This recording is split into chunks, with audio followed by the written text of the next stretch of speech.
घर में 5 जहर हैं, पांचों जहर को बाहर निकालो आप। केवल डायबिटीज नहीं, आपके जीवन के सारे रोग खत्म हो जाएंगे।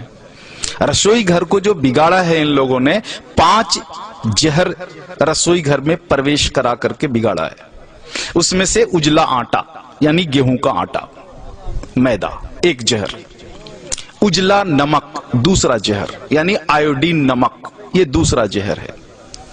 तो गेहूं छोड़ा तो कहां जाना है? बाजरी, जवारी, मकई, मड़ुआ के पास जाना है, जौ के पास जाना है।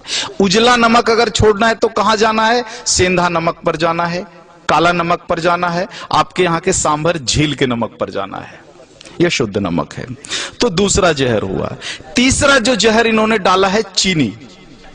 चीनी का पिंड छोड़ो, चीनी बंद कर दो। चीनी की जगह जितनी इच्छा है उतना गुड़ खाओ, भूरा खाओ, खांड खाओ।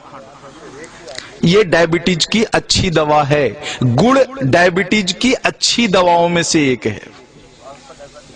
हमारे यहां जितने डायबिटीज के मरीजों की चिकित्सा होती है ना, सबको लिख के देता हूं प्रिस्क्रिप्शन पैड पर, प्रतिदिन गुड़ खाओ। हाँ, रसगुल्ला खाने का मन है जरूर खाओ, गुड़ वाला खाओ।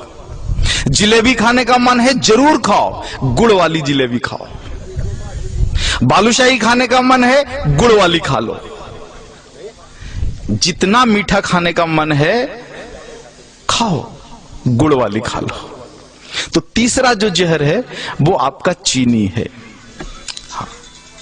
और जो चौथा जहर है वो है रिफाइन। हाँ, इस रिफाइन को बाहर निकालो। ये तेल नहीं है। आर्थराइटिक्स भी सबसे ज्यादा राजस्थान के लोगों को है। आर्थराइटिक्स, घुटने का दर्द, कमर का दर्द माताओं को तो है ही, 100% राजस्थानी माताओं को है ये। कारण आपने इस शरीर को तेल और घी तो दिया नहीं, तेल के नाम पर रिफाइन दिया और घी के नाम पर बटर ऑयल दिया। कहते हो घी खाते हैं, लेकिन वास्तव में वो बटर ऑयल है, घी नहीं है। आप कहते हो तेल खाते हैं, तेल नहीं खाते, रिफाइन खाते हो आप। रिफाइन अलग है और तेल अलग है, दोनों एक नहीं हो सकता। तो इस रिफाइन को बाहर निकालो और तेल को लेकर के आ जाओ।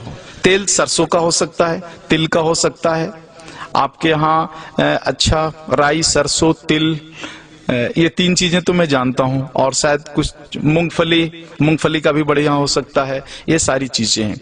2 विरुद्ध चीजें हैं, एक सूर्यमुखी और सोयाबीन। इनके चक्कर में मत पड़ना, ये दोनों खतरनाक हैं। तो इस तरह से रसोई घर से अगर कुछ चीजों को आप बाहर निकाल दो। 2 मॉडर्न चीजें हैं, एक प्रेशर कुकर, हाँ, जो आपके रसोई घर का प्रेत है, प्रेत को बाहर निकालो। हाँ, पकती नहीं अनाज, फटती है अनाज। दाल फटता है उसमें, पकता नहीं है। नीचे से ताप और ऊपर से प्रेशर, तुअर का दाल फट जाता है, पकता नहीं है।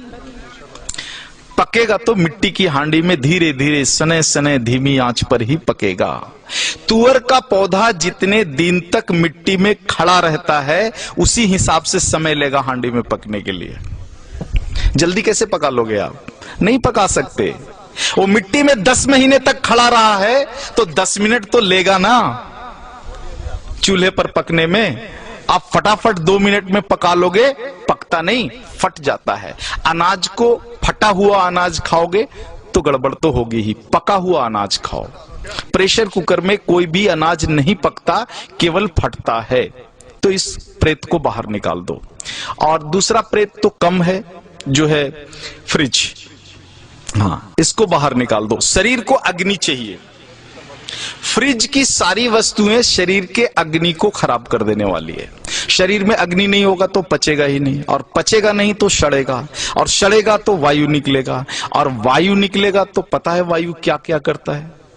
पूरे शरीर में उपद्रव करता है। पैरालिसिस इसी में से आया हुआ है, हार्ट अटैक इसी में से आया हुआ है, ब्रेन हैमरेज इसी में से आया हुआ है। तो ये 2 प्रेत को निकाल दो, और इन वस्तुओं को अगर आप निकाल दो रसोई घर से बाहर, तो बचा हुआ 25% डायबिटीज वहीं खत्म हो जाता है।